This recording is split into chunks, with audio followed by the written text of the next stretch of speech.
When my oldest child was 7, he broke his arm so severely that I panicked. I called my mother before I called the hospital.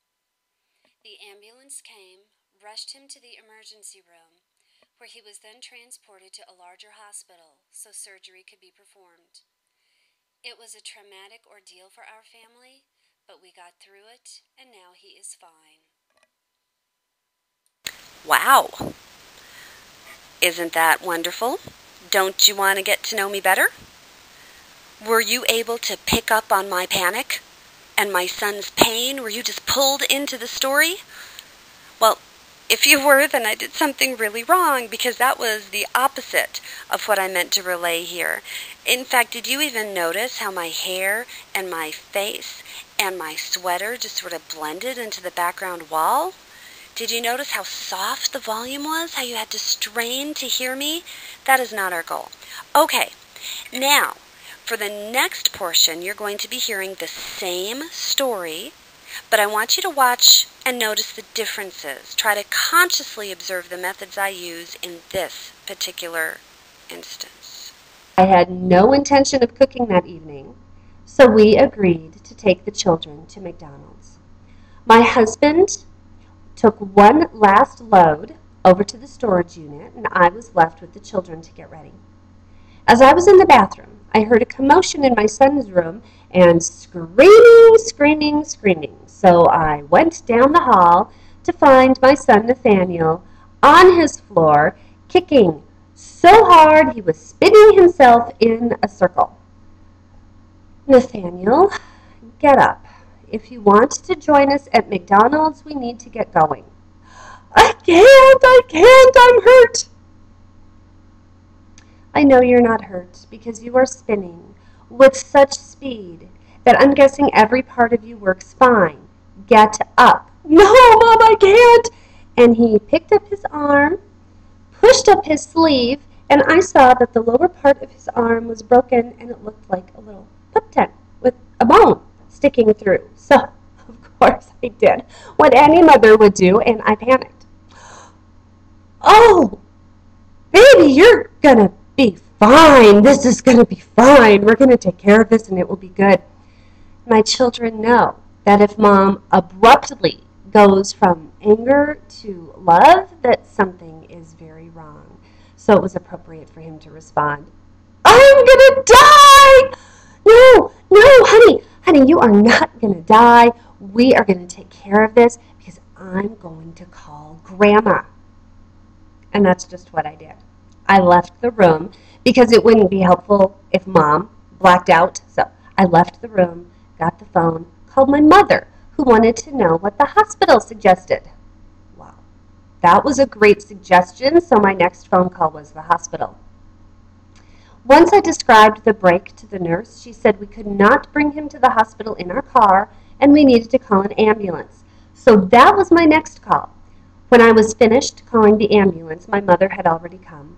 I had put my 2-year-old next door with our neighbor, and my 4-year-old son was wandering around wondering what on earth was going on.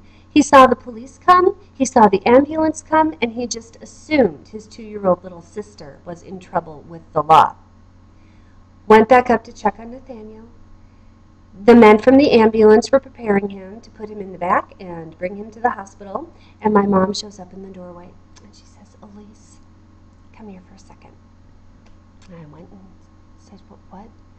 And she said, Joshua needs to see Nathaniel's arm. And I thought, well, that is not happening. Joshua was my 4-year-old who had such an active imagination that many times a night my husband and I were up with him, soothing him from a nightmare. This is a kid who for a period of time had nightmares about lima beans. I was not about to let him see this grotesque arm. And I said, no, he is not going to look at this. To which my mother said, yeah, he needs to. When I told him that Nathaniel's arm was broken, he thinks it's broken off his body laying across the room. Well, when I realized that Joshua's imagination was probably worse than anything in reality, I thought he should probably come and see the arm. So Joshua comes into the room, confident posture, looks down at Nat's arm. He said. It's not broken, it's just bent. Needless to say, 3 years later, we are all fine. Nathaniel got to the ambulance, took him to the emergency room in our small town. Turns out we did not have the facilities to perform the surgery that was required to fix his arm, so they sent us to another hospital. We had to wait for the surgeon to come overnight, but we made it through. We're all fine. There were no nightmares, and I wish I could say that there have been no broken bones since then, but that is another story. And that is an example of the nonverbal communication that you want to have present in your messages.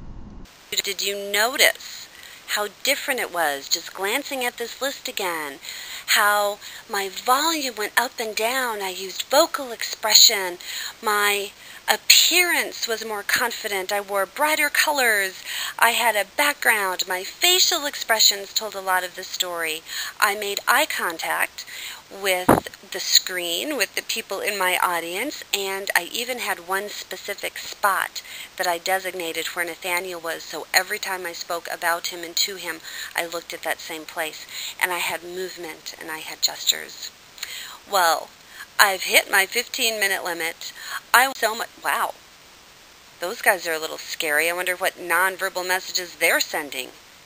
Yikes, that's disturbing. I think I'm going to change that. Anyway, thank you for your participation.